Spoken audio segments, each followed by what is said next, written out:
రా కదలిరా అనే ఒక బహిరంగ సభల్ని తెలుగుదేశం పార్టీ జాతీయ అధ్యక్షుడు మాజీ ముఖ్యమంత్రి వర్యులు గౌరవనీయులు పెద్దలు నారా చంద్రబాబు నాయుడు గారు ప్రతి పార్లమెంట్లో ఒక భారీ బహిరంగ సభ 1,00,000 మందితో ఒక భారీ బహిరంగ సభ ఏర్పాటు చేసి అన్యాయంగా ఆయన అరెస్ట్ చేసి తప్పుడు కేసుల్లో జైల్లో పెట్టిన తర్వాత మొదటిసారిగా ప్రజల్లోకి ఈ ప్రోగ్రాంతో రావాలనే ఉద్దేశంతో ఈ ప్రోగ్రాము కమలాపురం నియోజకవర్గం కమలాపురం కేంద్రంగా హెడ్ క్వార్టర్లో కమలాపురంలో రేపు అనగా 19వ తారీఖున మధ్యాహ్నం 1:30కి చంద్రబాబు నాయుడు గారు సిఎస్ఐ చర్చ్ మైదానంలో రా కదలిరా భారీ బహిరంగ సభ జరగబోతోంది.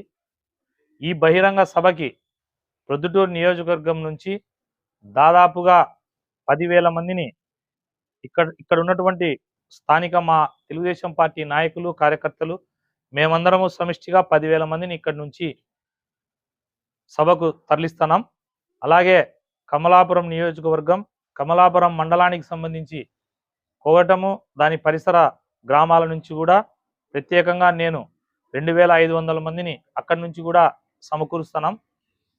మా ముఖ్య ఉద్దేశం ఒకటే, నేను గత 4 సంవత్సరాలుగా ఇన్ఛార్జిగా పనిచేసిన ఏ రోజైనా బహిరంగ సభలు ఉన్నాయంటే మాకు కొన్ని వేల మంది వచ్చేవాళ్ళు.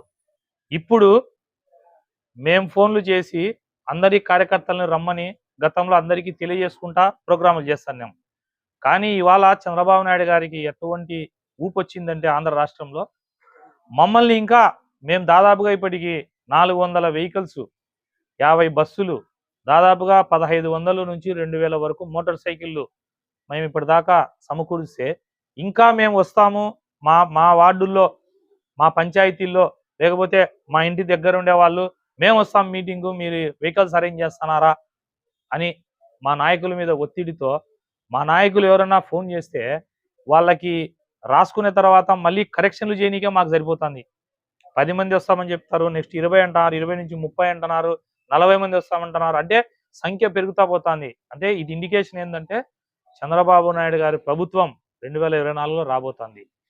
దానికోసం అని చెప్పేసి ప్రజలు కూడా ఆయనను అన్యాయంగా జైల్లో పెట్టినారు. ఒకసారి వచ్చి ఆయనను చూడాలా, ఆయన చెప్పే మాటలు వినాలా అని వస్తున్నారు. ఇది వైఎస్ఆర్ కాంగ్రెస్ పార్టీ ప్రభుత్వానికి మొదటి పడిపోతుందనే దానికి ఇది తొలి మెట్టు. కడప జిల్లా నుంచే జగన్మోహన్ రెడ్డి గారి పతనం, వైఎస్ఆర్సీపీ పార్టీ ప్రభుత్వం పతనం స్టార్ట్ కాబోతోంది.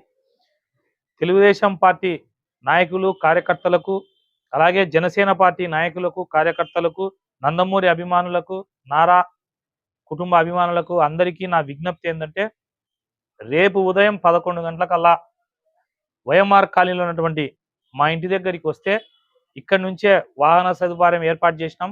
అలాగే ఇక్కడనే భోజనాలు ఏర్పాటు చేసినాం. ఇక్కడే భోజనం చేసుకొని అందరం 12:10కి ఇక్కడ నుంచి బయలుదేరి 1:30కల్లా మనము కమలాపురంలో సభా ప్రాంగణానికి చేరుకుందామనేటట్లుగా నాయకులు అందరం కలిసి నిర్ణయం తీసుకున్నాం. రేపు తెలుగుదేశం పార్టీ నాయకులు జనసేన నాయకులు కార్యకర్తలు అందరికీ విజ్ఞప్తి చేస్తున్నా, మా ఇంటి దగ్గరికి రేపు 11 గంటలకల్లా అందరూ రండి. అందరము భోజనం చేసేసుకొని మీటింగ్కు వెళ్ళి సభను జయప్రదం చేద్దాం. జై తెలుగుదేశం, జై చంద్రబాబు గారు.